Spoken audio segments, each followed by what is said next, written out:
As the trade deadline approached, one of the biggest talking points was the potential Jimmy Butler trade to the Golden State Warriors, along with blockbuster deals involving Luka Doncic and Anthony Davis, De'Aaron Fox moving to the San Antonio Spurs, and Brandon Ingram heading to the Toronto Raptors.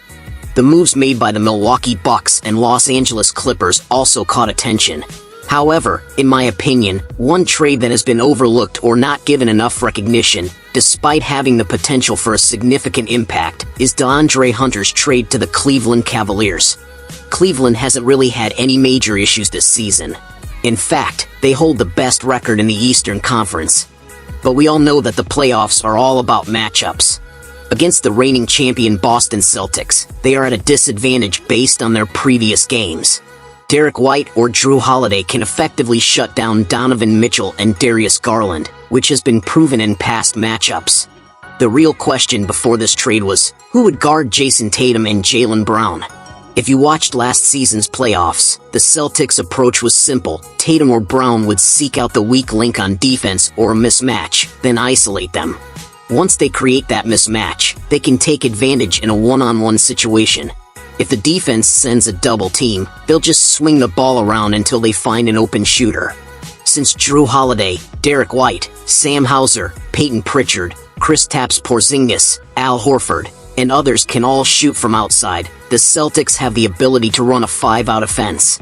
This strategy is often what they use to blow out opponents. So, if you want to reduce your headaches against the Celtics, you need a wing player who can defend Jason Tatum and Jaylen Brown.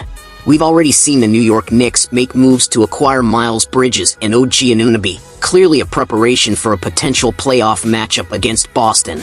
Cleveland's trade for DeAndre Hunter follows the same logic. This season with the Atlanta Hawks, Hunter was averaging 19 points per game off the bench. However, scoring isn't what Cleveland needs from him now that he's part of their starting five.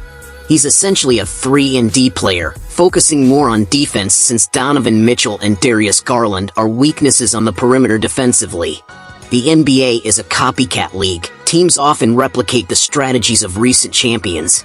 Right now, the 5-out offense is trending, and almost every team wants to play that style. But the Cavaliers have a different approach.